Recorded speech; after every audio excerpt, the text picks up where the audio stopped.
Archaeology News, the news you can trust.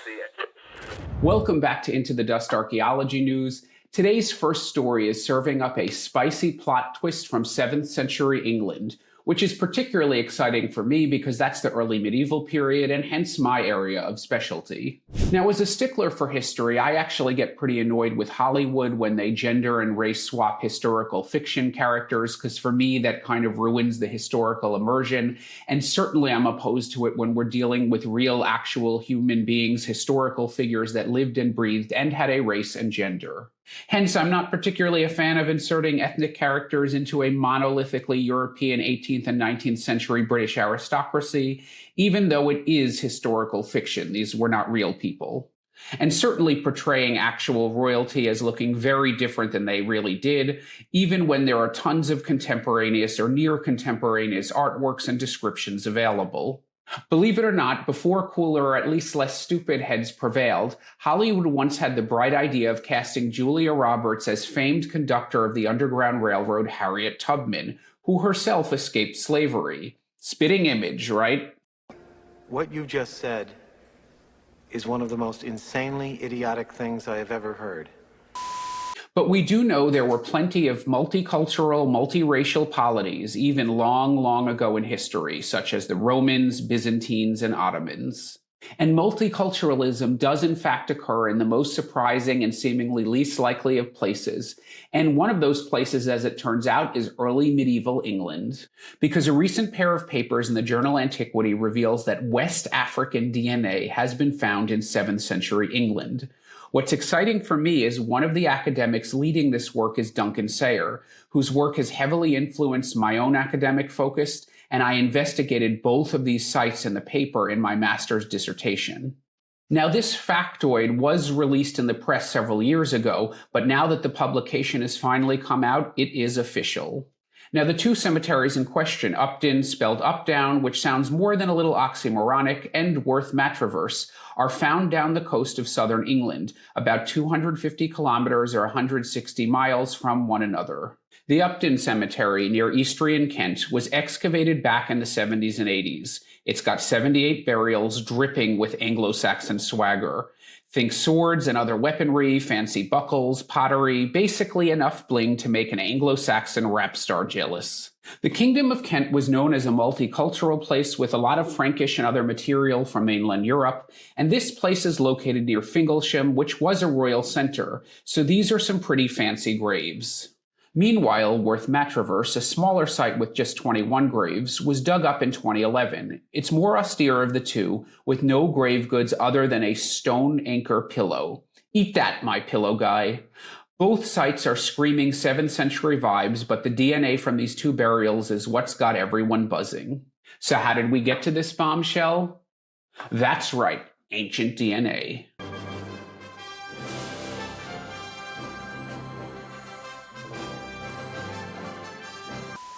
The researchers, led by Professor Duncan Sayer from the University of Central Lancashire for Upton and Dr. Cherdwin J. Edwards from the University of Huddersfield for Worth Matraverse, extracted DNA from petrous bones, which are basically just on the side of the skull. They sequenced the genomes, focusing both on mitochondrial DNA, that's from the mom's side, and autosomal DNA from both sides. The results? Well, not surprisingly, both of these people were predominantly Northern European. Yawn, that's pretty traditional of that time.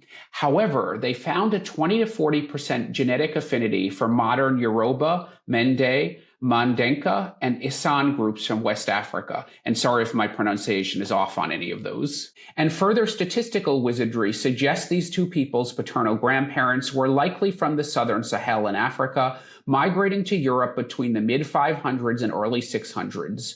Mind blown. But it's not just ancient DNA. The person of West African descent at Upton, a girl aged 11 to 13, was buried with a Frankish-style pot, a bone comb, a knife, and an iron spoon. Pretty typical of the time, actually. Her grave was near her maternal grandmother, aunt, and great-grandfather, showing she was part of a tight-knit family who were of Northern European extraction. The Worth Matraversky, a 17 to 25-year-old, shared a double grave with an unrelated local, complete with a limestone anchor. No fancy pots here, but isotope analysis of his bones suggest he munched on shellfish, not considered a particularly high-status food back then. So this really flips the script on early medieval England. We've known for a long time, based on grave goods, that there was trade with the continent and the Byzantines, as evidenced, for example, in the Sutton Hoo burial in East Anglia, and from analyses of the folks buried by Bamborough Castle way up in northern England. However, these burials show us that even more common people had links internationally. This isn't Roman-era North African or Middle Eastern Federati soldiers, nor is it new arrivals during the Tudor era when international exploration really opened up. This is a whole different ballgame. Kent has long been known to have been a hub of Frankish influence, basically an early medieval airport for the arrival of continental goods, whereas Dorset was considered more of a backwater, yet both of these places had cosmopolitan connections. And how these African ancestors likely came to England should not be a total surprise. The Byzantine reconquest of North Africa in 533 to 534 opened up trade routes, and these folks likely hitched a ride, maybe as merchants or travelers, or perhaps as enslaved people. And while we knew England was connected to the Byzantine world based on those fancy grave goods, it was never totally clear if that was from direct trade, or more likely via complex trade links and multiple intermediaries. However, some have argued that the Byzantines themselves arrived in Britain based on supposed trading sites in Cornwall and elsewhere. I never found this notion of direct trade particularly far-fetched, considering the Greek traveler Pytheas of Massalia made it to Britain in the 4th century BC, and though his book On the Ocean hasn't survived, he is cited by Strabo among others. Actually, it was Pytheas who inadvertently gave Britain its name by calling the locals the Prytani, which is believed to mean the painted ones, something which has been validated not only by later Roman accounts, but also by archaeological remains of industrial production of ochre, which was used as a body paint. Anyway, I digress, but the point here is that people of West African descent were arriving in Britain in the early medieval times, making that direct arrival by the Byzantines more likely. Moreover, they were buried like local people beside local people. There's no evidence that they were viewed by their communities as foreigners of any kind. So much for the Dark Ages. This was a dark age, without law and without order. Men lived in fear of one another. Despite being on the edge of the known world, Britain in the early medieval times was actually quite cosmopolitan, with people arriving from all over the place. That's what I love about this era of history. The next story is tying us up in knots, literally, over a mind-blowing Incan discovery involving a Khipu, which sounds kind of like a long-lost cousin of Pikachu, the Pokemon, but actually these are knotted contraptions which were used as an ancient record-keeping and accounting system in South America, long before QuickBooks was around. The first confirmed specimens date from around 600 AD, but Khipus are primarily known with their involvement in the Incan Empire of the 15th and 16th centuries, as that huge polity needed some way to keep records and convey messages. They were primarily made of llama or alpaca hair, but sometimes deer or even plant fibers were used. Human hair was occasionally woven in, and it's said to leave a bit of the maker's identity or essence in the thing. They were often found in burials believed to be of their makers, who invariably were high-status men, officials of the empire. Never mind that a 16th century indigenous chronicler, Philippe Gauman Poma de Ayala, sorry about the pronunciation, did write about women using them. However, as most of the existing corpus was not found directly in context, but was instead acquired in museum collections after being looted from graves, it's really impossible to test this supposition. And actually, the numeric system of Khipus is well understood, so we can recognize the numbers that were being recorded. As for syllabic or potentially phonetic symbols, Professor Sabine Hyland of the University of St. Andrews in Scotland has identified some of these. suggesting Khipus encoded names of places, people, or the stuff they were counting. And it's the latest paper in which Professor Hyland and others apply some serious science that calls into question what we think we know about Khipus. Hyland decided to test this Khipu for both aging and makeup. First, the radiocarbon dating yielded an origin around 1500, so the later part of the Inca Empire. And if you want to know more about radiocarbon dating, check out Match.com.